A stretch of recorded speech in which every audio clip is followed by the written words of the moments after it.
Fala, clube! Boa noite, bom dia, boa tarde, depende do horário que você está assistindo. Estamos aqui começando mais um Clubecast. Hoje, o episódio 14 e comigo aqui sempre ele, Matheus Lima. Seja bem-vindo, boa noite. Boa noite, clube, boa noite, Carlitos. É sempre um prazer estar aqui na nossa mesa. E, Carlitos, se o nosso parceiro betcerto.net tivesse uma odd para saber quantos Ronaldos existem no Brasil, você acha que seria alta ou baixa essa odd? Cara, acho que seria só na seleção, teve todos os graus de Ronaldo, o e o inho. Então, dá pra ter uma noção por aí, né? Bom, acho que acabamos de entregar o nosso convidado de hoje, né? Inclusive, vai até começar perguntando já pro nosso convidado. Não, mas fala do nosso patrocinador primeiro, nosso Gostaria de agradecer, desculpa. Gostaria de agradecer o nosso parceiro betcerto.net, que faz tudo isso acontecer. Se é possível. Então, já antes de apresentar o convidado, eu vou perguntar pra eles como é que fica aqui embaixo, quando aparece assim na terça-feira. O GC. O GC, Ronaldo ou Ronaldão? Hoje em dia já tá... O Ronaldão já tomou conta já? É sempre Ronaldão, onde vai é Ronaldão. Valeu, um prazer participar com vocês. Logicamente que o Ronaldão é que predomina hoje, né? Porque depois que você é campeão mundial com esse nome, não tem como você mudar novamente. Então, é o Ronaldão e podem ficar à vontade em relação a isso, o Ronaldão, mas o Ronaldão predomina sempre. Não, bom saber. E Ronaldão, aqui a gente costuma, né, fazer assim, a questão da linha do tempo mesmo, né? A gente tem uma pesquisada aqui, eu assisti hoje matérias e tudo mais e vi que você não é daqui da região, né? Nasceu na capital e começou a trabalhar desde cedo. Então, assim, como é que foi esse começo assim, do trabalho desde cedo? Como é que surgiu o futebol? Como é que apareceu o futebol na vida do Ronaldão? Bom, futebol, desde criança eu já praticava ali em São Paulo, onde eu morava, né, no Grande ABC primeiramente, né, que eu nasci em São Paulo, fui criado em São Bernardo do Campo, e lá eu jogava futebol desde dos 7, 6 anos de idade, eu começava a brincar de futebol, e aí tinha um projeto social lá, uma escola, um professor que fazia um futebol todas as quartas de manhã, levava uma bola e a molecadinha ia tudo atrás daquela bola para jogar futebol no campo de terra, e ali iniciou o gosto pelo futebol. E ali eu comecei a estudar, comecei a viver minha vida, a trabalhar, jogar nos times ali no Grande ABC. E quando apareceu uma oportunidade de fazer um teste, isso antes de ter passado em times grandes na capital, Corinthians, Palmeiras, o São Paulo não ia porque era muito longe, o Morumbi era muito fora de mão e dava muito trabalho para poder chegar no Morumbi, o Morumbi não tinha ido. Juventus, depois... o próprio Nacional, os times da capital, o Desportivo Guaxupé em Minas Gerais. E por último apareceu a oportunidade no Rio Preto Esporte Clube, onde eu me transferi para Rio Preto. E ali eu fiquei aqui uma semana em período de testes, fui aprovado.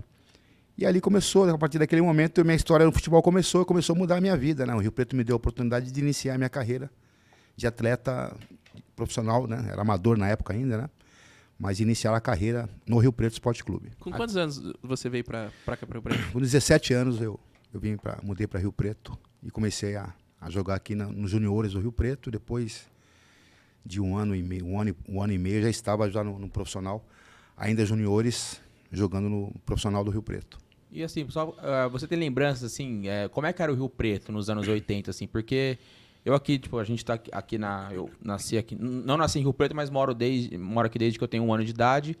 E assim, e a gente ouve falar muito dos tempos de glória do América. Sim. Né? O Rio Preto, assim, a gente ouve falar mais assim ali no fim dos anos 90. Assim, então, como é que era o Rio Preto, assim, a estrutura do Rio Preto? Já era uma estrutura boa, com o estádio? Você lembra a divisão que o Rio Preto estava naquela época? Se estava na 2, se era na 3... Naquela época o futebol paulista era formato da primeira divisão e segunda divisão. A segunda divisão era um campeonato que começava em fevereiro e terminava em outubro do mesmo ano. Eram praticamente 10 meses ali de couro comendo do interiorzão todo, aí rodando esse interior todo. Era um campeonato longo, difícil, e era a primeira divisão. E o América, na época, era o time que era o terror dos times grandes. Aí, realmente, o América... naquele tempo, mandava aqui no interior paulista, né? Era uma equipe conceituada e o Rio Preto sempre buscando o espaço dele ali na segunda divisão. E foi ali onde eu iniciei já jogando na equipe profissional, disputando a segunda divisão, rodando esse interiorzão todo aí, de ônibus aí. A estrutura do Rio Preto era o básico. A gente morava numa pensão aqui no centro da cidade mesmo. Os jogadores ficavam todos alojados nessa pensão. E ali da pensão a gente ia pro treino, treinava, voltava para a pensão. Aí comecei a estudar no Cardeal Leme, aqui no colégio estadual. Aqui pertinho, inclusive, Pertinho, né? então, no Cardeal Leme. E aí comecei a fazer minha vida, né? Morava na pensão, treinava durante o dia, estudava à noite. E assim continuou minha rotina. Fiquei nesses 2 anos e meio de Rio Preto. Foi um momento importante na minha maturidade como pessoa, como homem, como atleta. E aí o Rio Preto me abriu as portas e eu sempre deixo claro que isso é sempre reconhecido. Todas as entrevistas que eu participo, eu sempre gosto de frisar, porque as pessoas só vê depois você num time grande, mas não vê o início, né? Sim, sim. Esse início é importante. E você chegou a jogar algum derby da cidade? Sim, jogamos vários aí. América no campo do América, no campo do Rio Preto, vários jogos. Naquela época já era pegado. Já era pegado, rivalidade local, né? O couro comia mesmo, não tinha jeito. E era gostoso porque a cidade abraçava a causa, então via a rivalidade do América, o América sempre na primeira divisão, o Rio Preto na segunda, e aí... Rio Preto querendo chegar lá Querendo também, chegar, né? sempre querendo buscar o seu espaço, então era gostoso, eram jogos interessantes. Não, então, aí você ficou esse tempo no Rio Preto e de repente você falou a questão de ninguém ver o time pequeno, de repente, bum, São Paulo. Como é que foi assim? Foi alguma partida assim que você jogou e tinha alguém lá assistindo? Teve o treinador que gostou e falou, preciso desse zagueiro aí do Rio Preto, interessante. Como é que foi essa saída do Rio Preto diretamente pro São Paulo? Eu sempre digo o seguinte, quando você está jogando, sempre você está sendo visto, né? E eu era um jogador juniores ainda, tinha 20 anos, 19 anos, já titulado do profissional do América. Era eu, o zagueiro e o lateral esquerdo. Os 3 jogadores, o Kleber, o Edinho o zagueiro, o Kleber, lateral esquerdo. Os 3 jogadores juniores que jogavam na equipe profissional do Rio Preto. E a gente vinha jogando junto desde os juniores. Então, aquilo chamou a atenção, porque eram jovens jogadores jogando um campeonato duríssimo, que era a segunda divisão, e isso chamou a atenção dos clubes, não só de São Paulo, como fora, né? Veio o Palmeiras, veio o Flamengo, veio o Goiás, e por último veio o São Paulo veio com tudo e acabou me levando. O próprio América de Rio Preto quis me levar também, para disputar a Copa São Paulo.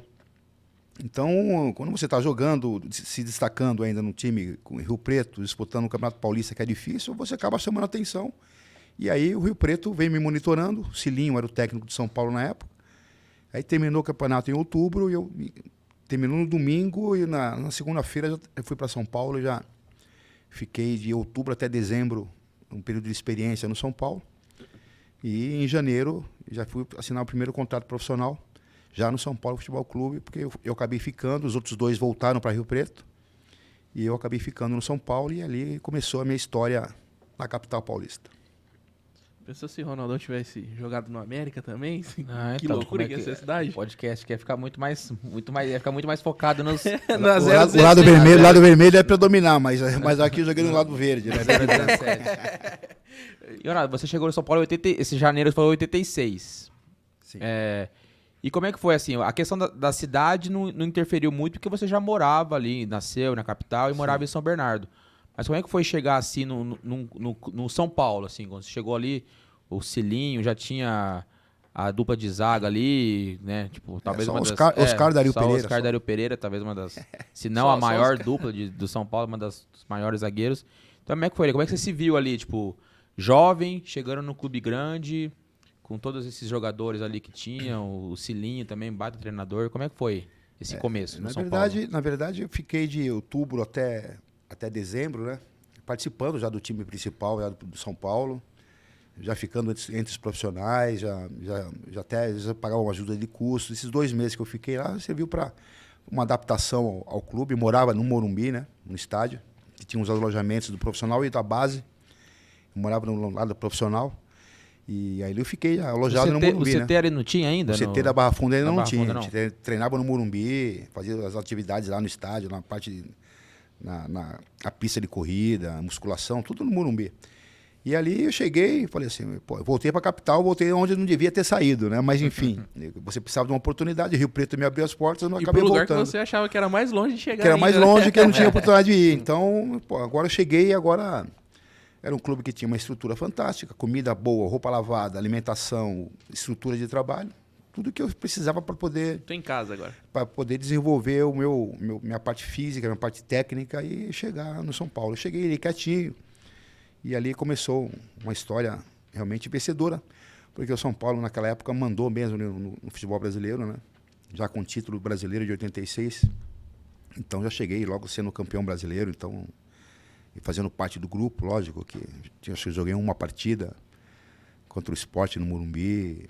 Então, mas o fato de você estar ali com essas feras todas, aí, jogadores todos de seleção brasileira, seleção uruguaia, Careca, Pita, Mili Liciras, na mesma idade minha, mas já estavam no São Paulo já com destaque, Sidney, o próprio Falcão veio da Itália. Então, era um time de galácticos dentro do país, um time reconhecidamente muito bom. E eu fazendo parte daquele grupo, alguma coisa de interessante eu tenho para estar aqui, né? Então, e aí começou a minha história no São Paulo. Esse Brasileiro de 86 foi seu primeiro título como profissional? Primeiro título como profissional. E meu pai teve que assinar o contrato ainda, que eu era, naquela época, com 21 anos, não podia assinar ainda. Era menor idade, menor idade, aí tinha que assinar e tal, mas foi Imagina muito você bom. sair do interior, do Rio Preto, ir para o São Paulo, e do seu primeiro título profissional já ser um campeonato brasileiro. Muitos assustam, né? Porque sai, vê aquele estádio gigante e tal. Aí muitos não assumem tem aquele impacto, né? E eu não, já fui preparado porque eu sabia que eu queria mesmo. Então, eu não tive a oportunidade ali, porque ali em São Paulo a concorrência é muito grande, né? Precisei sair 450 quilômetros para ser visto e para voltar depois. Mas, enfim, deu certo, voltei. E aí era uma questão de tempo de eu chegar mesmo para ser protagonista e não ser mais coadjuvante, né? Porque eu fiquei 4 anos praticamente, entrando, saindo, entrava, jogava de lateral, jogava de zagueiro, jogava de volante. E aí, até eu ter a oportunidade na minha verdadeira posição, que era o zagueiro, e aí depois... Foi o Cilinho ou foi o próprio Tele? Quando você chegou no São Paulo, você foi contratado como zagueiro ou era lateral esquerdo? Não, como zagueiro. Zagueiro como já? Zagueiro. Eu jogava de zagueiro no Rio Preto, quarto zagueiro. E o lateral esquerdo era o Kleber, que chegou aí para São Paulo também, mas acabou não ficando, voltando. E o Edinho, zagueiro central. Então eu cheguei como quarto zagueiro. Depois fui improvisado como lateral esquerdo. O próprio Cilinho me improvisou, que eu, um jogador canhoto. Tinha saída boa pela esquerda, me jogou muito. Joguei uns 2, 3 anos aí improvisado de lateral esquerdo, que não era a minha posição.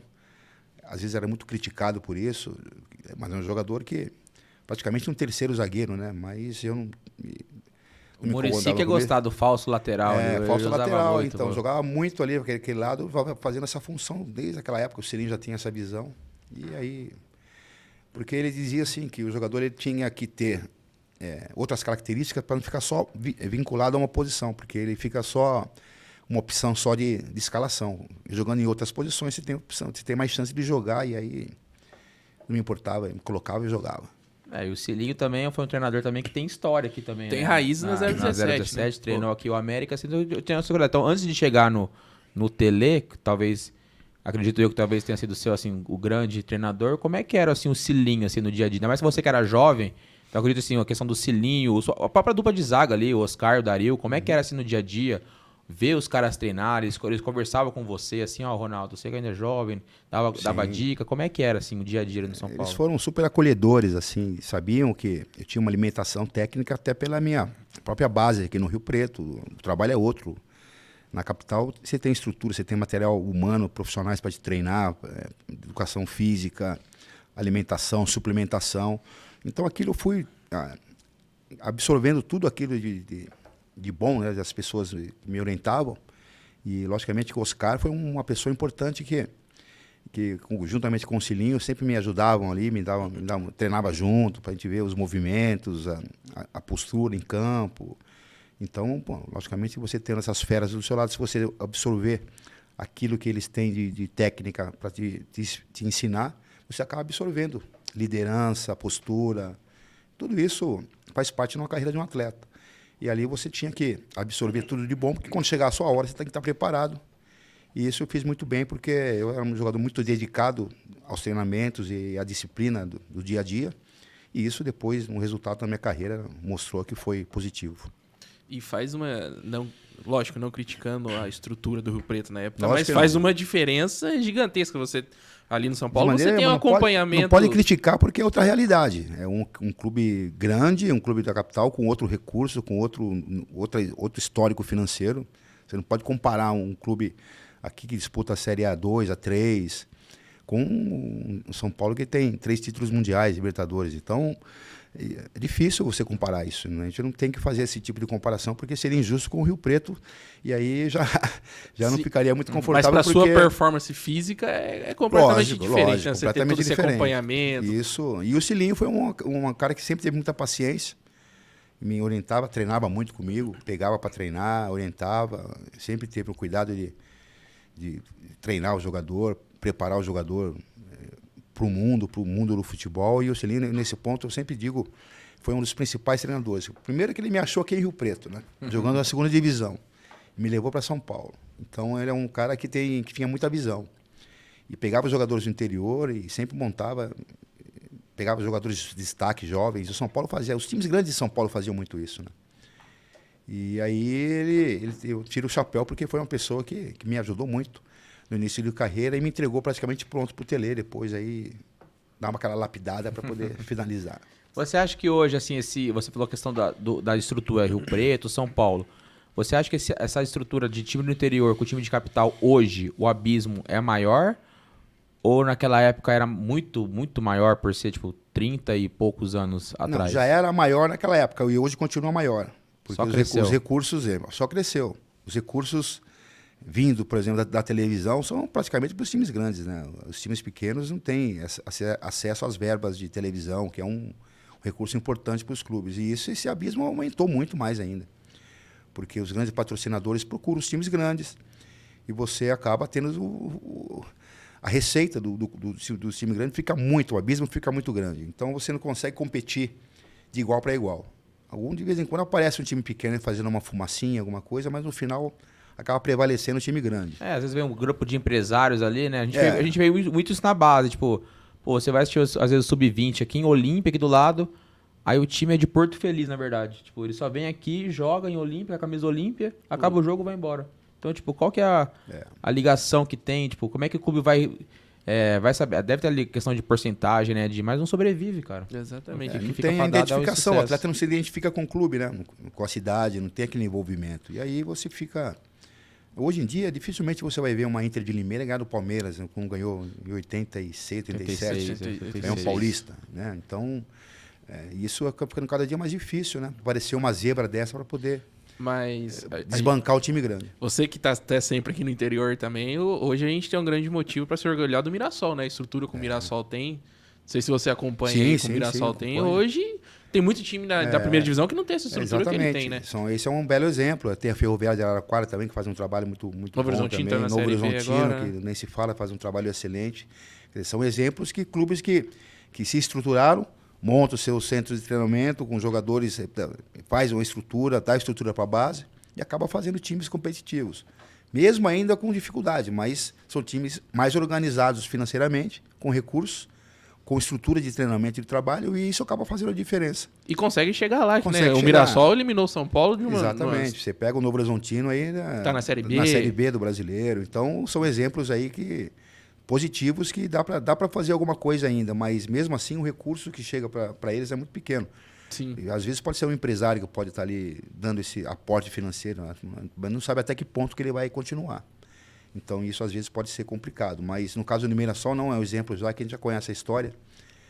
Ali são pessoas dedicadas ao clube, de manter a infraestrutura do clube, a base, a categoria, alimentação, a parte de alojamentos. Então o Mirassol está de parabéns com esse projeto. E a gente vê assim, nessa questão, ainda nesse assunto, só para terminar, cada vez menos assim, né?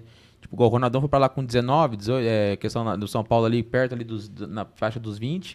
Cara, que jogador de destaque assim que você lembra? Até falei aqui, na semana passada a gente entrevistou aqui o Luiz Carlos Goiano. Né? Aí eu peguei e falei, cara, quem que você lembra assim, tipo, de um jogador que se destacou no campeonato ali com 20, 22 anos, assim, que se transferiu para um grande? Tipo, ainda mais às vezes aqui, mais pro interior ainda, né? Puxando aqui pra nossa região. Difícil, cara. Faz tempo Hoje mesmo. todo mundo já garimpa ali com 14, 15 anos, já faz aquela limpa ali no interior. E não tem. Não deixa, né? Não talvez deixa o Ronaldão tenha chegar sido talvez o último jogador do Rio Preto que sai pra um grande da capital. Pode ser que sim, cara. Às vezes, de sucesso, direto, né? Direto. De sucesso com certeza foi. Tenho certeza, mas assim, é cada vez mais difícil. E eu ia perguntar a questão do... Você falou do São Paulo, né? O começo do São Paulo ali na reserva. Você disse foram quantos anos ali para... Você falou a questão de se preparar. Como é que foi assim, a hora que chegou ali, Ronaldão? Os caras saíram, Agora é sua vez. Entrando e saindo foram praticamente 4 anos, né? Mas esses 4 anos aí deu para ganhar um brasileiro, mais 3 paulistas. Acho que deu para deu para ganhar alguma coisa, né? Não passou em branco, né? Porque eu lembro muito assim de entrevistas suas, eu lembro na época. Eu sou São Paulino aqui, né? Todo mundo tá assistindo, sabe, que conhece a... Entregou o time do irmão dele. E eu lembro muito, assim, de 2006, quando o São Paulo tava brigando pelo Tetra, pra ser campeão do Tetra, que você dava muita entrevista falando sobre 89 e 90. Ah, sim. Foram 2 vices seguidos. Então, assim, em 89, ali no primeiro vice pro Vasco, você já era titular do São Paulo? Ou ainda tava nessa fase do entra e sai? Eu joguei bastante, praticamente a metade do campeonato eu tinha jogado ali. 89, joguei bastante no Brasileiro. E era o Carlos Alberto Silva o treinador. Perdemos pro Vasco no Morumbi. Foi uma derrota que nosso time, o time do Vasco realmente era um time que realmente mereceu ganhar. Aí em 90 foi quando o Tele Santana chegou.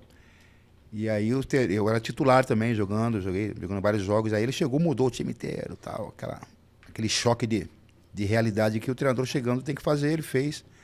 E aí ele foi para a final com o Corinthians, ele tirou os principais jogadores que já vinham de casa há muito tempo, de casa em 90, e foi para a final com o Corinthians com os jogadores mais jovens que não vinham jogando tanto. E aí perdemos para o Corinthians, o time do Corinthians era inferior ao nosso, e ganhou os 2 jogos de 1-0. Aí eu falo para os corintianos, não tem nem que reclamar, nosso time perdeu os 2 jogos de 1-0, então o Corinthians levou o título com um time inferior ao nosso. E eles sabem, tem vários amigos aí corintianos que nessa época, Ronaldo, Ezequiel, Neto... Enfim, jogadores que são os amigos até hoje lá em São Paulo. Então, não tem que reclamar. Aí, em 91, nós chegamos de novo à final do Brasileiro. Eu falei, rapaziada, agora chega, né? E eu jogando de volante, improvisado. O Tele me colocou de volante. Joguei alguns jogos de lateral e joguei uma semifinal de quarto zagueiro. Joguei nas 3 posições desse campeonato. E aí, nós chegamos à final de novo contra o Bragantino, que era daquela zebra, que no time interior ganhava da capital. E o Bragantino tinha um time... fantástico com os jogadores, Mauro Silva, seleção brasileira, e técnico Parreira, futuro técnico da seleção. O Bragantino tinha acabado de ser campeão paulista, né? Tinha sido campeão paulista já, em cima do Novo Horizontino. Então, um time que tinha um histórico muito forte de conquistas e de times bons. E aí ganhamos de 91, improvisado jogando de volante. E aí, a partir de 91, que o campeonato era invertido, o primeiro brasileiro, depois o paulista, vinha no segundo semestre, né? Aqueles jogadores que fomos campeões brasileiros, foram tudo para a Europa, Leonardo, Bernardo, Ricardo Rocha, Antônio Carlos, aí mudou tudo, saiu todo mundo aí, o Tele me deu a 4, agora você vai ser titular aqui no lugar do Ricardo Rocha, na sua posição. Foi ali que comecei, naquele segundo semestre, que eu comecei a ser titular fixo na minha posição, e aí, depois de 91 para frente, foi até 94, aquela sequência histórica do São Paulo. E aí, depois até a seleção brasileira acabou aparecendo na minha vida, que foi a primeira convocação minha foi no final de 91. Até perguntar, você falou a questão do Oscar do Dario, depois também teve ali pra competir Ricardo Rocha e o Carlos também, né? Então, assim, não foi nada fácil, né? E assim, uma coisa que eu lembro assim, muito de ouvir assim, em transmissões, e eu assisti alguns vídeos assim, antigos, assim, da questão do Ronaldo e a técnica, assim. Era uma coisa que incomodava? Tipo assim, parece que, tipo... em que momento, assim, que você entrou, assim, que começou, assim, essas coisas? Mas o Ronaldo, ele não tem aquela técnica, ele compensa nisso, compensa naquilo. Era algo, assim, que sempre... Em que momento começou, assim, esse tipo de comentário e até que ponto, assim, incomodava? Desde sempre. Ainda mais você jogando na capital, jogando em São Paulo. O nível de cobrança é outro, né? Aqui em Rio Preto tinha cobrança também, mas tinha aquelas pessoas que você conhecia, passava na rua aqui, via um cara tomando café ali, tomava um café junto, era diferente. Agora em São Paulo não, o nível de cobrança era outro.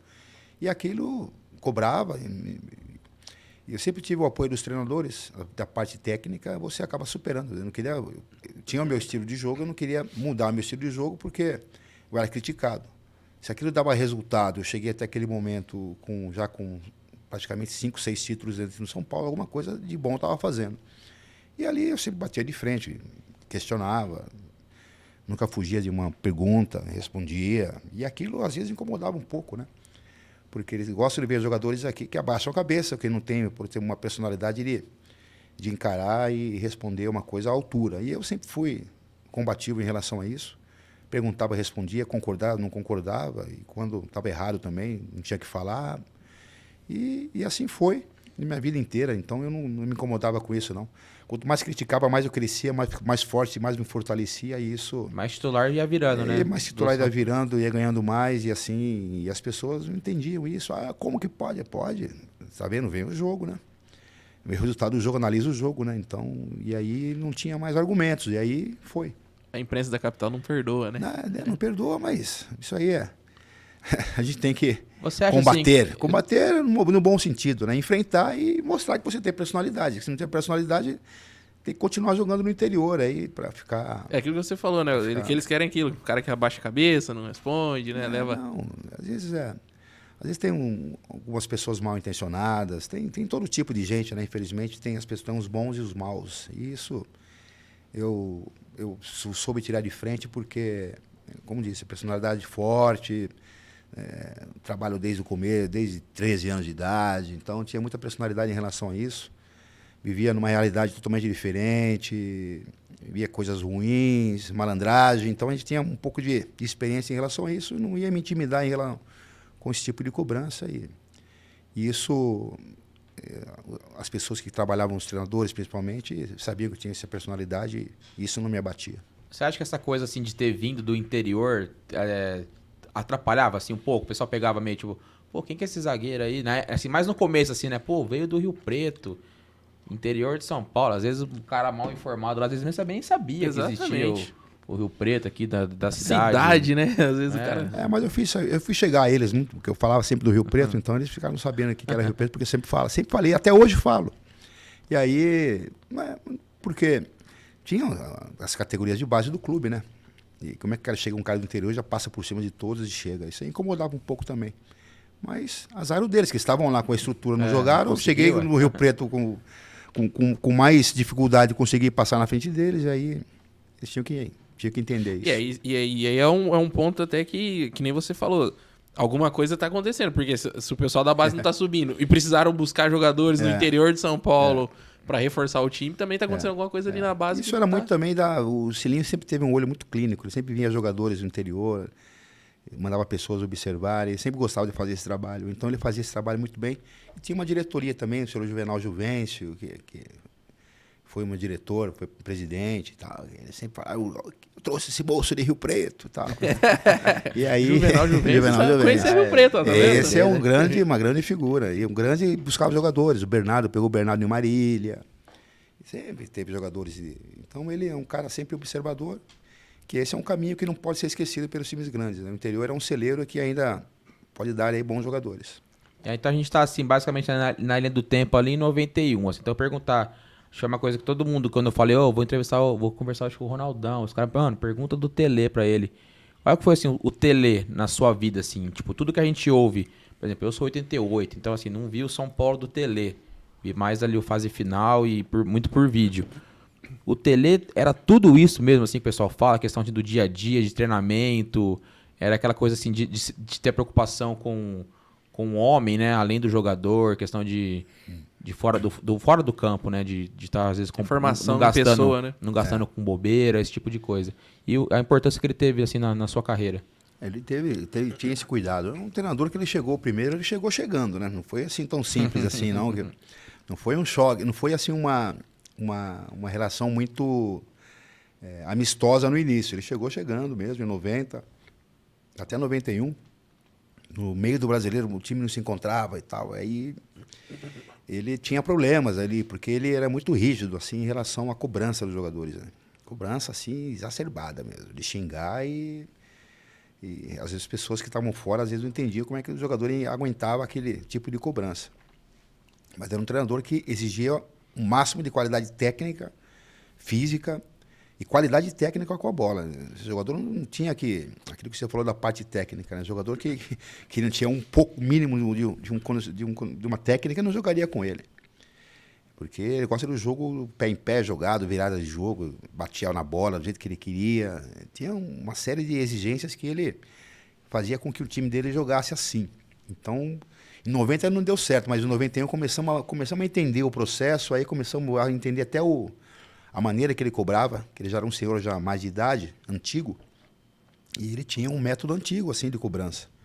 E aquilo, às vezes, para nós, nossos jogadores, de quarta-feira à tarde, faziam um churrasquinho para poder trocar uma ideia, para poder discutir como é que a gente podia entender o Tele Santana para poder aceitar o que ele fazia, sem brigar, senão daqui a pouco nem ia dar um soco nele e coitado do Tele, né? Não ia dar para ele, né, coitado. E aí, aí começamos a entender e tal, e aí começou a acalmar o ambiente, e aí começamos a entender os treinamentos, o que ele queria nos treinos. E aí o time começou a jogar tecnicamente como ele queria, além de um time forte, físico, com altura, com velocidade, com tudo, era um time muito técnico. E, então aquela parte técnica que você falou não existe, que senão com o Tele jamais eu teria jogado. E fui até o capitão dele. Então aquilo nós fomos absorvendo o que ele queria nos treinamentos, colocava em prática no jogo. E aí depois ele virou aquele paizão que a gente, posso ir no shopping ver um cinema no jogo? Tá. E tinha Corinthians e Palmeiras, Corinthians e São Paulo no Morumbi no dia seguinte. Chegava no domingo, os caras foram pro shopping lá e ganharam 2-0, 2-1. O São Paulo ganhava tudo, né? Então, aí fica fácil, né? Mas foi um treinador que foi um dos maiores, assim, porque o nível de cobrança dele é lá em cima. Se o jogador não tiver personalidade e capacidade técnica, ele não suporta a pressão, acaba indo embora. E quem suportou e quem se deu... Até os conselhos que ele dava em relação à vida, em relação ao dinheiro, se deu bem. Muitos se deram mal porque não tiveram paciência e não entenderam o que ele queria. E quem entendeu, pegou aquele bonde do São Paulo na época e fez história, né? Com certeza. É algo até que ele praticamente respondeu aí que eu ia perguntar, que é a questão de absorver toda essa cobrança aí até você levar isso para a vida mesmo, né? É algo que acredito que na transição não foi difícil, né? Até foi. Como jogador dentro de campo e no extracampo também, mas acho que depois só tem a agradecer a ele, né? É, lógico. O extracampo o jogador também, ele, às vezes, o jogador jovem aí, ele se extrapola um pouco, né?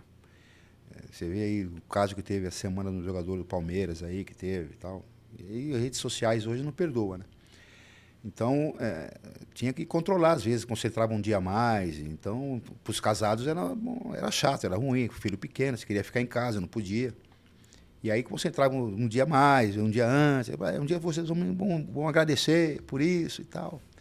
No fim, dava certo, porque o time respondia à altura com futebol técnico e físico, assim, técnico muito bom. E aí, logicamente, que entra histórico dele como treinador para comandar, né? Porque tinham jogadores assim a nível de seleção brasileira.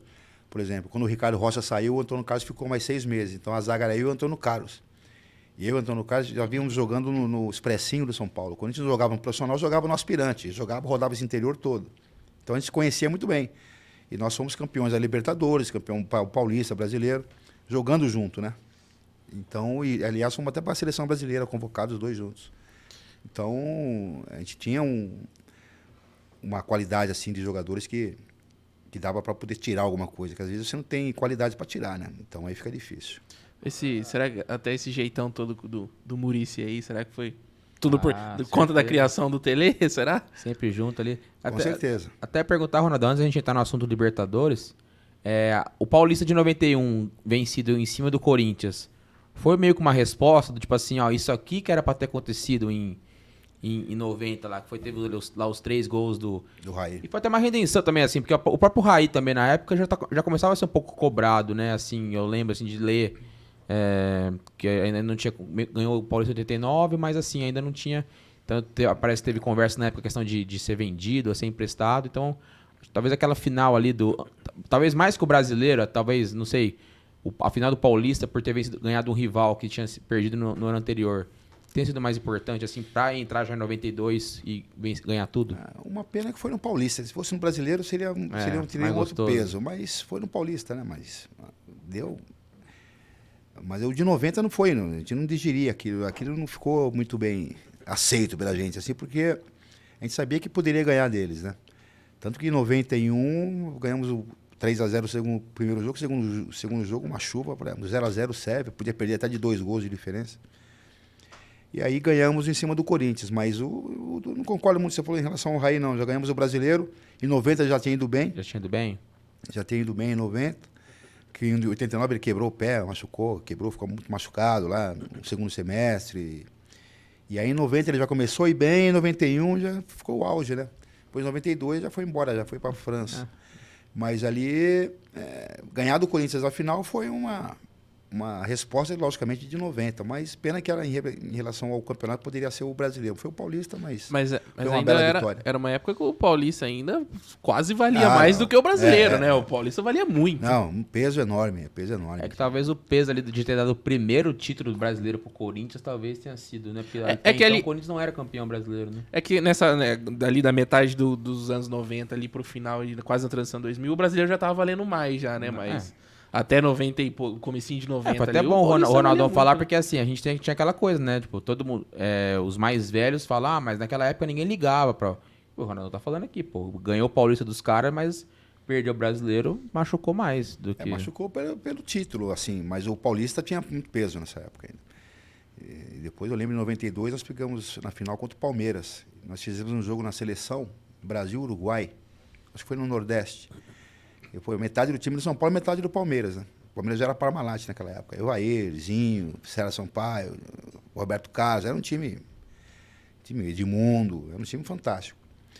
E aí fomos na seleção, vamos jogar contra o Uruguai. Aí você, mas tem a final domingo, tem a final contra o São Paulo. Aí, os caras tudo tirando o pé no jogo, né?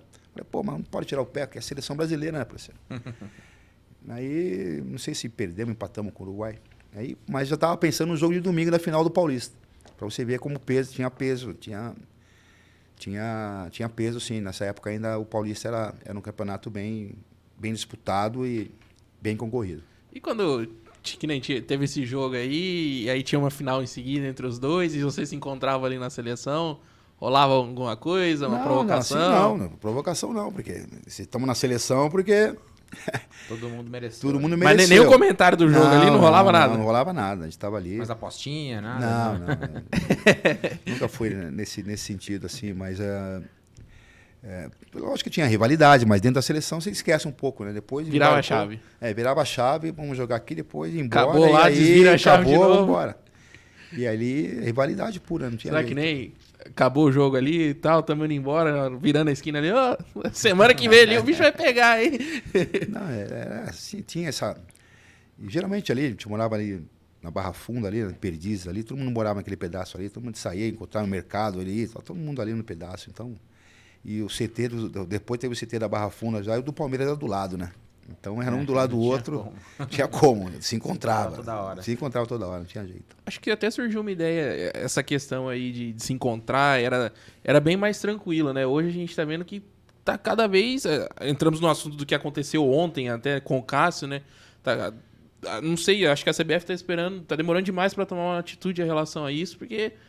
Eles estão esperando acontecer algo grave com jogadores que ainda não aconteceu, mas em breve pode ser que aconteça em questão de segurança e tudo mais, né? Cara, acho que tudo tá refletindo muito do que a gente tá vivendo, né, cara? Os últimos 4 anos, 2 da pandemia também, às vezes o pessoal tá todo mundo muito louco da cabeça, cara, e...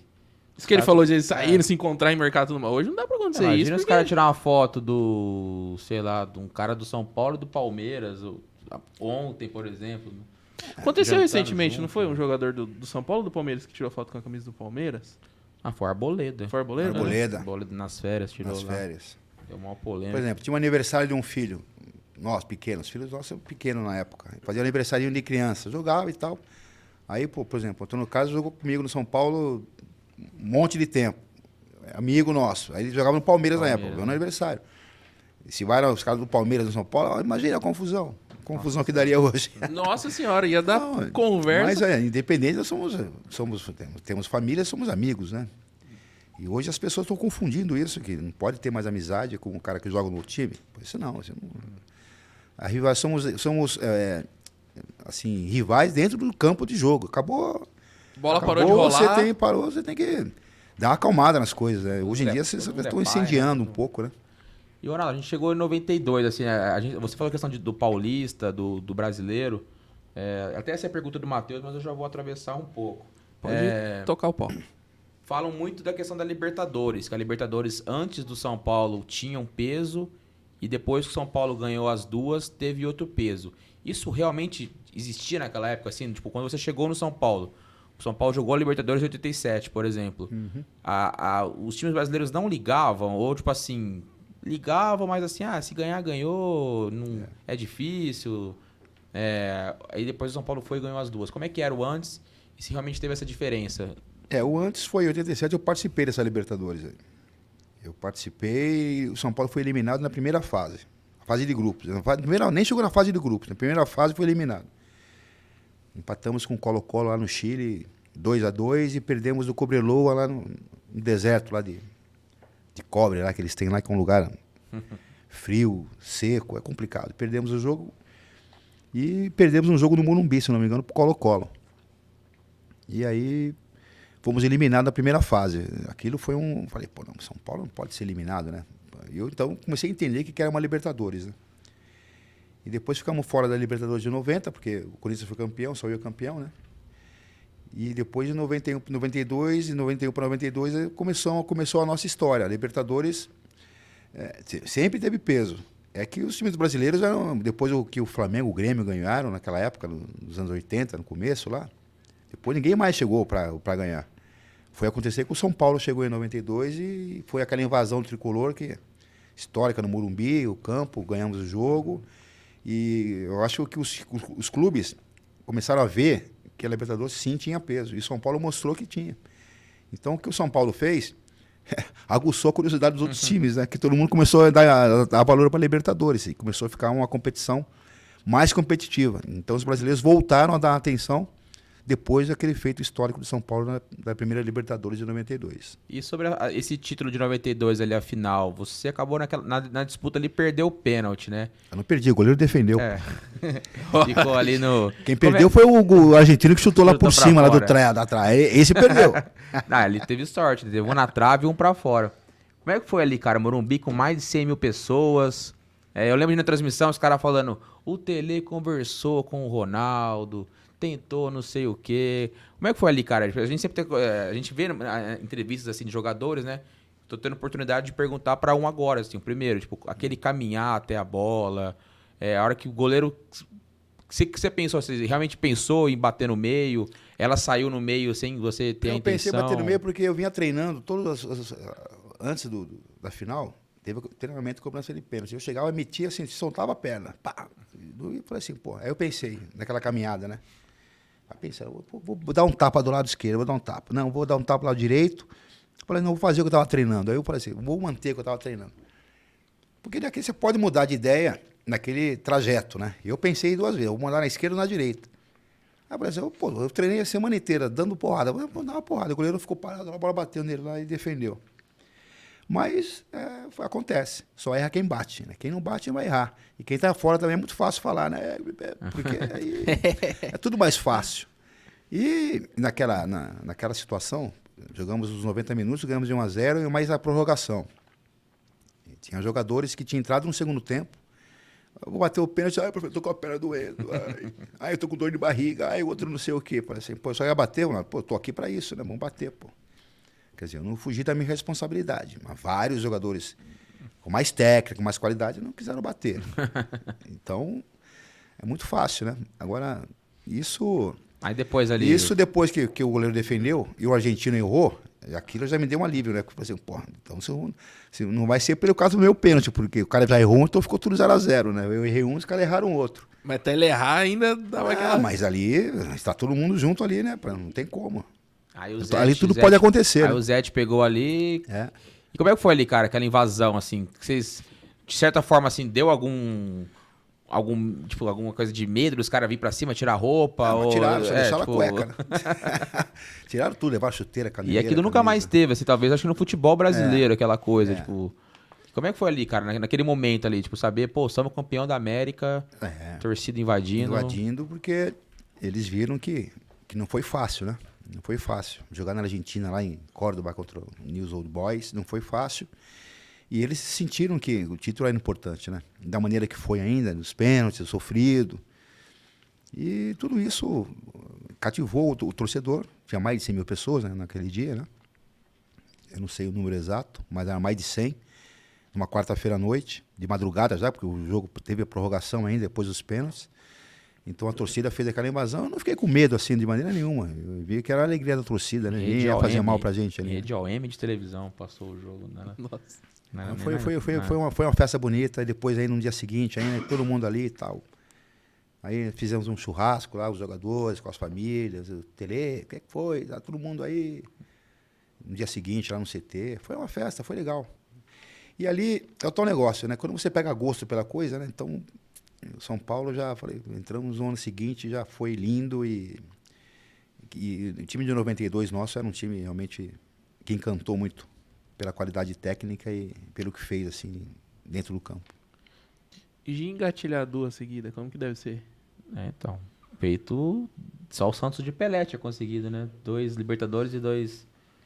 Assim, no Brasil, né? Fora, não sei lá se o Independente, Peñarol, se algum deles conseguiu. Tem os times argentinos, né? Que tem até 3, né? Aí o coração não aguenta mesmo. Aí foi lindo.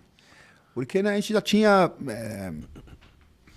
experimentado como era. Então a gente já sabia mais ou menos os caminhos, como tinha que jogar, administrar fora para ganhar em casa. E aí a gente soube fazer um trabalho bem feito, assim. E o time certinho, assim, para poder... Eu, infelizmente, no início da Libertadores eu machuquei, tive uma lesão. Depois eu voltei nas quartas de final, tinha um jogo no Paraguai. Já tinha jogado no domingo contra a Portuguesa, e depois, quarta-feira, era um jogo, eu fiz o apronto na terça-feira, eu senti de novo a perna.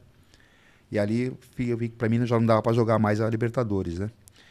Mas aí o time manteve a qualidade, chegou até a final com extrema competência, acabou ganhando lá no Chile da Católica, né?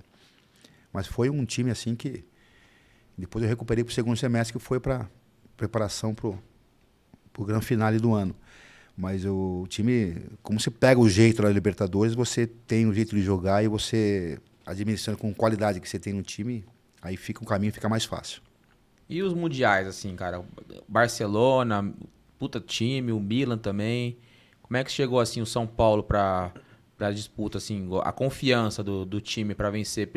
No primeiro caso, 92 era um título inédito, né? Depois, 93, já chegou sabendo, assim, mais os caminhos, assim, né? Mais uma confiança talvez maior do que 92. Eu vou dizer sinceramente para você, nós saímos do Brasil aqui totalmente desacreditado. Pela imprensa, a gente tomou de 7-0 do Barcelona, que era impossível ganhar o time do Cruyff, né? Essa é a positividade da nossa imprensa, é uma coisa fantástica. Eles são otimistas demais, eu adoro isso. É que era o São Paulo, né? Se fosse outros times, esse otimismo encanta, deixa a gente muito confiante. Vai viajar, atravessar o mundo inteiro, 24 horas de voo, os caras, não vai ganhar, não tem jeito. E ali, mas a gente sabia que o nosso time... E teve um detalhe técnico importante, que nós, 6 meses antes, tínhamos jogado com o Barcelona na Espanha. E ganhamos o torneio Teresa Herrera, em La Coruña. Ganhamos de 4-1 deles. E eles saíram ganhando de 1-0 com um gol de Stoichkov. E chegou no Mundial de novo, o time do Barcelona, aquele time fantástico, né? Tecnicamente, joga um futebol limpo, toque de bola, virada de jogo. Mas só que o nosso time também sabia fazer, ele jogava também futebol. Quando nós pegávamos a bola também, e isso foi fundamental. Nós saímos perdendo de novo com 1-0 de Stoichkov, mas colocamos a cabeça no lugar e fizemos uma virada histórica dentro dos mundiais. E isso realmente mostrou que o time saiu perdendo, conseguiu reverter, empatar e virar o jogo. E não é para qualquer time que possa fazer isso, assim, em cima de um Barcelona que era um time fantástico. Olha, eu posso até estar enganado, cara, mas acho que virada em Mundial eu não lembro, assim, de ter visto depois. Antes eu não posso falar que eu também não acompanhei. Aí eu não lembro também. De virada? De time brasileiro eu acho que nenhum. Agora de outros, virada, assim, não. mais difícil ainda. É porque tirando os brasileiros, ultimamente quase ninguém não, ganhou da América do Sul. Dos últimos 20 anos, com certeza não. Eu penso nos anos 90 se teve algum, mas também eu acho que... Não teve. Acho que não. Chegou, mas não levaram. E, Ronaldo, aqui, na semana passada, eu comentei, né, que a gente recebeu aqui o Luiz Carlos Goiano. Eu perguntei pra ele como é que foi, né? Ele tava no elenco do Mundial de 93 e ele falou que o Cerezo deu uma pilhada na galera. Questão, tipo, de... Pô, esses italianos acham que não sei o quê... Teve isso mesmo, assim, ali na preparação, assim, pra equipe. Mano, a gente tem que ganhar desses caras. Alguma coisa, talvez, que o Cerezo talvez tinha da Copa de 82, de ter jogado lá também. O Cerezo já... Isso aí, fizeram essa pergunta pra ele já em 92. E ele já tinha respondido que ganhou o Mundial e tal. Fizeram essa pergunta pra ele lá. E eu fui na coletiva com ele. Não sei se foi no primeiro ou no segundo Mundial, mas eu tava com o Cerezo e o Tele. E queriam colocar o peso de 82 em cima dele. Eu falei, pô, mas estamos em 92, pô, 10 anos estão falando disso aí, agora campeão mundial. Mas é aquela cutucada de sempre que eles gostam de dar. Até em momentos de glória, hein, pra você ver. Acaba de ser campeão mundial, foram lembrar de 82 do cara. Mas o Cerezo, logicamente, que ele jogou na Itália, ele conhecia a maioria dos jogadores lá, que ele morou muito tempo lá. Inclusive, eu vou contar aqui, não vou falar os palavrões, mas ele ensinou todos os palavrões de italiano pra gente. Ele falava tudo italiano, chegando os italianos lá pra nossa cara. Ele ensinou todos os palavrões. E aí, pô, a gente falava só palavrão italiano. E os caras ficavam entre os dois times lado a lado, né? E tinha um jogador, o Valber, muito engraçado. Ele falava italiano, só falava palavrão. Os caras italianos ficavam olhando pra... Ele só sabia os palavrões. Mano, vamos jogar, calma. Aí entre os dois times, pô, mas aí foi um jogaço também. Foi um jogaço porque o time do Milan foi um time persistente, né? Nós fomos sempre na frente do marcador e eles buscando. Foi realmente um jogo fantástico. Aí no 3-2, com aquele gol do Miller, eu falei, rapaziada, depois desse gol aí acabou, hein? Chega de tomar gol aqui. Aí o Pintado não tava. O próprio Cerezo, Dinho, Valber, rapaziada, agora... Tinha o Doriva, que era da região. Doriva jogou muito, Doriva. Excelente volante, batia na bola como nunca. Agora, rapaziada, agora acabou o jogo. Aí os italianos vinham, dá até dó, porque realmente qualquer bola dividir, escapava meio metro, já não tinha jeito. Era uma coisa assim, era mundial, jogo único, né? Não tinha volta, né? Então a gente tinha que... E aí, quando o Cafu pega a bola e segura a bola no campo de ataque lá, segurando, que era uma orientação que o Tele dava, né? Tem que terminar o jogo com a bola no ataque. Aí não deu outra. Aí, às 47, um cronômetro gigante lá no estádio. Assim, agora já era. Sem perigo, sem susto, vamos ganhar o jogo ali, acabou o jogo, pô, aí ganhamos o bimundial. Vou fazer uma pergunta que eu acho que não vou ter outra oportunidade na vida com experiência maior de ter 2 mundiais. Porque a mídia fala muito que os europeus... E até o terceiro, né? No ano seguinte pela seleção, mas a gente vai chegar lá. Isso aí a gente vai chegar lá. Mas falando de Mundial de Clubes, que a mídia diz muito que os clubes europeus não ligam pro Mundial de Clubes. Você acha que realmente é verdade? Eu acho que você que jogou 2. Você tá errado em relação a isso. Lá de fora tudo é fácil, né? Eles podem pensar tudo. Mas na prática, todo mundo está ali para ganhar, ninguém vai ali para passear, para perder jogos, né? Então, isso aí é uma desculpazinha que eles querem dar para o time vai perder mesmo, então eles não dão muito valor, né? Não dão valor? Dão sim, porque... Se perde, ela ganhou sem esforço. Se ganhar, eles é sempre exatamente. Assim, merecem, e né? aí eu quero desmerecer, porque, sabe por quê? Porque eles têm um prognóstico e eles erram, e aí eles não têm como justificar o erro, porque eles falam no microfone para milhões de pessoas que estão ouvindo. Depois assim, o time ganhou e tal. Ficar sem graça. E, infelizmente é isso que acontece. E eles vão ter que engolir, né? Fazer o quê? Engole e justifica aquilo que ele falou, né? Porque eles querem adivinhar, né? E aí acaba errando o prognóstico, a análise que foi feita. E isso, infelizmente, no Brasil acontece muito. E como é que é assim, para quem jogou 2 mundiais seguidos, venceu 2 grandes equipes, às vezes hoje em dia, assim, ou até uns anos atrás, assim, falar que o mundial... Aquilo não era mundial, porque só tinha 2 continentes, era um jogo só. Como é que é, assim, pro jogador que jogou e ganhou, ouvir esse tipo, às vezes, de conversa que às vezes rola por aí na imprensa? Isso aí, a imprensa gosta de bater papo, né? E fala que tem um time que ganhou 2 mundiais, mas tem uma Libertadores só. Eu não consigo entender isso. E ganhou um torneio de verão. Os caras num baile funk lá na Rocinha, dançando, e vai jogar no Maracanã com 100 mil pessoas, ganha, e acha que ganhou o Mundial. Mas tudo bem, né? Isso é fácil. Agora, ganhar 2 Libertadores e 2 mundiais, como diz o protocolo do futebol... Aí, depois deixa eles justificarem. Mas o que está feito na história não vai ser mudado. Isso aí, todo torcedor são paulino sabe disso. Você pode querer arrumar outro nome, alguma coisa, colocar mais times. Enfim, o regulamento na época era aquele e nós ganhamos. E aí, como eles disseram que a gente não ia ganhar, tem que justificar alguma coisa, né? Então, acaba sempre arrumando esse tipo de confusãozinha. Mas isso aí para nós também não importa. E o que importa é que nós chegamos lá e fizemos o nosso papel em jogo único, que é mais difícil. O pôster tá na parede, né? Isso que importa. Tem o pôster. Tá lá, tá feito. E aí, esse jogo marcou a despedida sua, do São Paulo? Foi em 93, foi o último jogo oficial, né, pelo São Paulo. Depois, em 94, eu saí em fevereiro de 94 pro Japão. E ali, oficialmente, foi meu último jogo. E minha camisa do Fundo Mundial eu dei pro Tele. Depois eu tirei a camisa. O senhor merece. Foi uma pessoa muito importante. Depois, quando eu estava no Japão, se não me engano, eu fui visitá-lo no Rio de Janeiro. Já estava doente, já tinha tido aquele problema de saúde. Fui lá visitá-lo no apartamento dele e tal. Então a gente tinha um relacionamento fantástico. E como é que é assim? Já entramos já em 94. Quando você ali ganhou 2 mundiais seguidos, assim, a concorrência na seleção, eu sei que era pouco. Você tinha, como é que era assim, a sua esperança em relação à Copa do Mundo? Assim? Você estava constantemente sendo convocado. Eu sei que você foi convocado por causa do corte do Ricardo Gomes. Mas assim, na sua cabeça ali, do pós-mundial, 94 ali, tipo, você falou, pô, acho que vai rolar. Dá pra trabalhar aqui direitinho ou era uma coisa que às vezes parecia um pouco distante, assim, pela concorrência? Até ter a convocação sempre fica com um fiozinho de esperança, né? Mas depois que saiu a convocação, não estava, eu falei assim, pô, desejo boa sorte que o Brasil tem chance de ganhar essa Copa do Mundo, né? Mesmo questionadíssima como foi a seleção e tal. Acho que esse ano aqui vai dar Brasil. Aí continuei fazendo meu trabalho no Japão, jogando lá na J-League, e fiquei focado no meu trabalho, né? Até receber a ligação que eu estava sendo convocado. Mas, aquele que eu digo, se você está sendo observado, deixou as portas abertas, não teve nenhum problema de comportamento, de nada, e tinha um currículo para poder estar ali, acabou acontecendo e acabou caindo no meu colo e eu agradeci e fui. Estava no lugar certo, na hora certa. Né? E aí, voltando assim ao assunto do começo do episódio, ali na convocação, aliás, na época ali da Copa, foi ali que oficializou o Ronaldão? Porque eu vi algumas transmissões de jogos assim, por exemplo, em 92 era Ronaldo, aí o outro virou Ronaldo Luiz, porque já tinha o Ronaldo. Ali na seleção, escolheram o outro Ronaldo para ser o Ronaldo, e aí você virou o Ronaldão. Não poderia ter 2 Ronaldos. A situação é simples e básica e simples.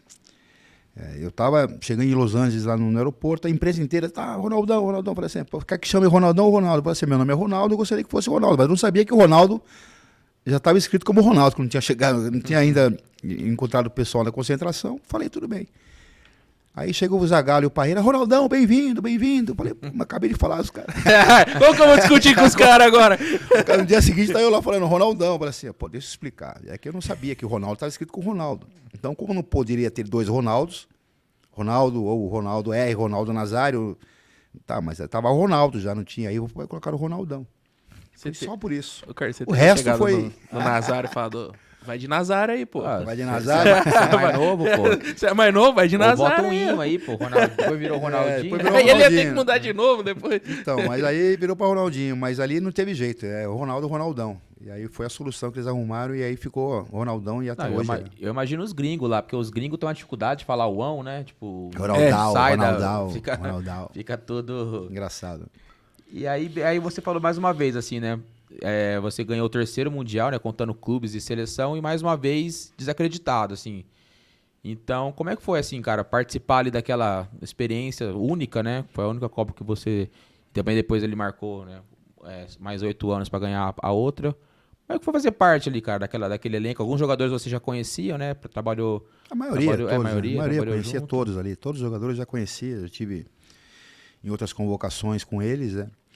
E aí eu fiz até aniversário durante a Copa do Mundo, falei assim, eu tô chegando, tem que dar aquele discurso, né, que você chega, tem que subir lá na cadeira, aquele negócio lá, todo mundo lá, e fala aí agora. Aí eu falei, pô, muito obrigado, prazer estar aqui.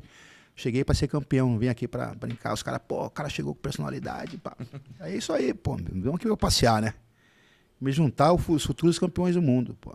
Aí, pô, aí você cai no gosto da galera, né? E aí você chega...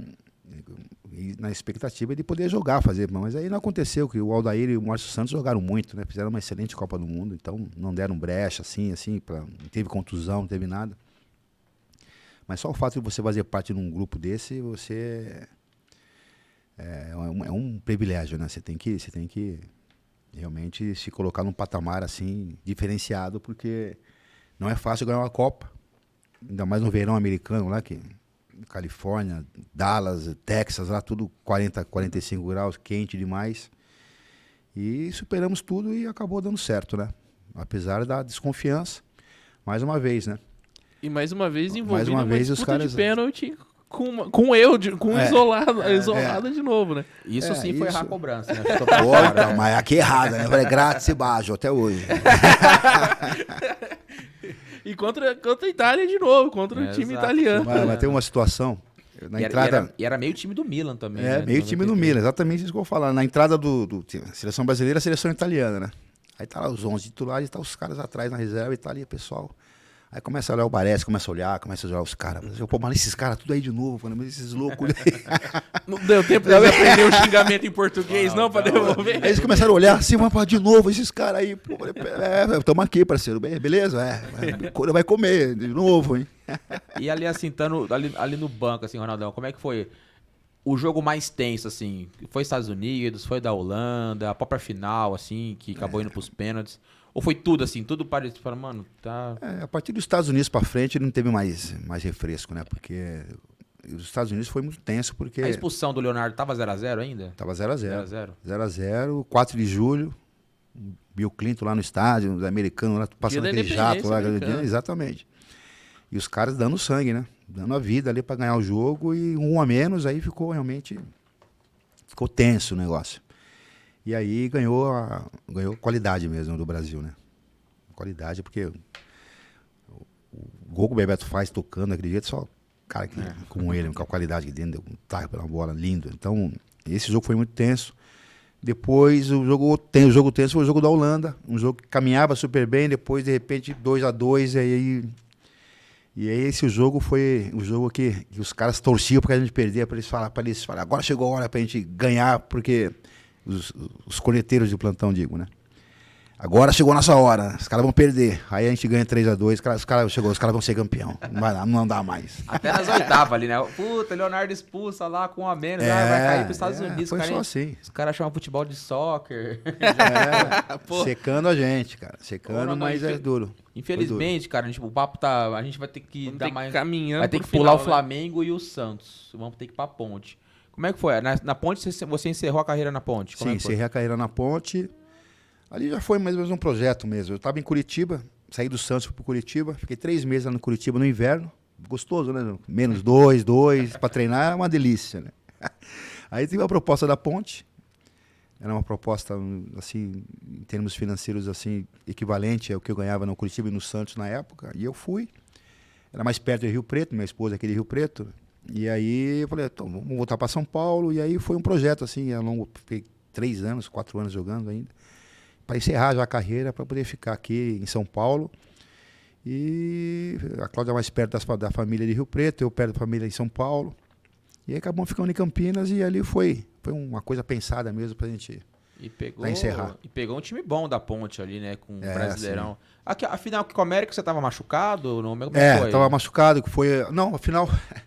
Eu tava machucado, não joguei, né? Porque eu tava aqui em Rio Preto, mas eu acabei não jogando, porque a gente tem a estreia no Brasileiro contra o Flamengo no Maracanã. No Brasileiro. E aí, pô, se você jogar aqui, você vai arrebentar, mas jogar domingo a gente tá complicado, né? Nós já tínhamos subido já na primeira divisão do Paulista, então já não fazia mais. Já não tinha mais, assim, foco de ganhar a segunda divisão. Então... Eu e o Piá não jogamos esse jogo, né? Ficamos fora e o América acabou ganhando, acho que de 1x0, não sei se... 1x1. 1x1, né? Tinha 2 empates, o América tinha direito de... Que o terminou em primeiro, se não me engano. Uma coisa assim. E acabou ganhando o América, mas...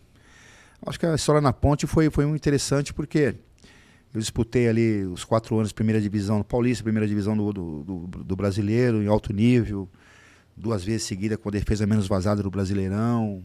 Então, realmente encerrei assim tranquilamente, sem nenhum estresse. Em 99 ainda foi bonito, né? Chegou nas quartas. Pegou o São Paulo, né?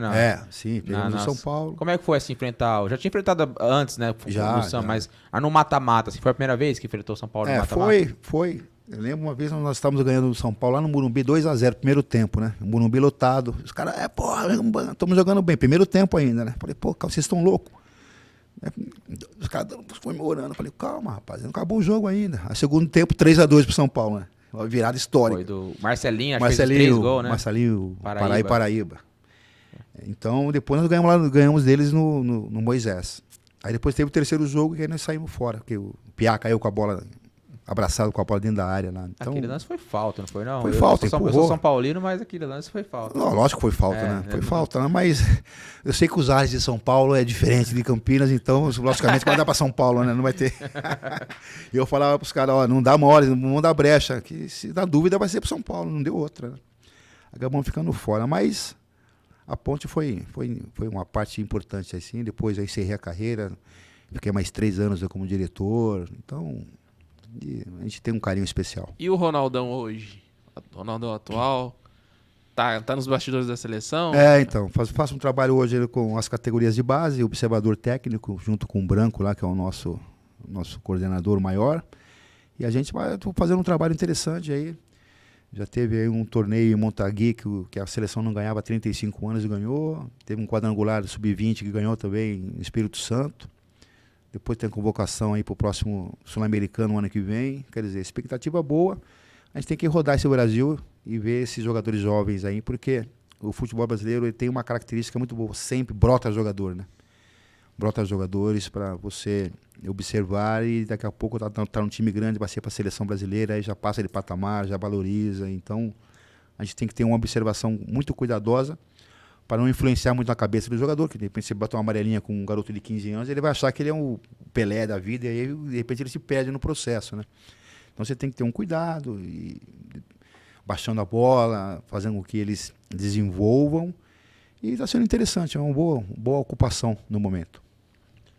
Algo mais, Carlitos? Vou encerrar, porque para quem tá em casa, hoje é Palmeiras e São Paulo da Copa do Brasil, né? Então tá todo mundo aqui querendo para assistir o jogo. Então vou agradecer, primeiramente, né, o nosso parceiro betcerto.net, que colabora aqui com a gente, faz o nosso podcast acontecer. E agradecer pro nosso convidado, o Ronaldão, para bater um papo aqui. Foi bom demais, acabou ficando curto, faltou ali um pouco de falar do Flamengo, do Santos, mas teve bom demais. Mas não tem como não liberar Não o tem homem como. pro São Paulo e Palmeiras hoje. Ainda mais que a gente falou basicamente só de São Paulo aqui. Até a Não tem seleção como. ficou um pouco curta. A partir desse momento eu entro em missão. Olha lá, tá vendo? Talvez até um pouco de culpa minha de ser São Paulino, acabei falando demais do São Paulo, mas agradecer o Ronaldão aqui Isso, pelo papo valeu. e já liberar pra chegar na casa do cunhado com tempo de sobra ainda. Eu espero que eu tenha respondido aí todas as perguntas. Aí foi um prazer participar com vocês. Obrigado, Ronaldão. Obrigado, clube. Sempre lembrando que além do YouTube, também estamos no Spotify. Valeu, clube. Valeu.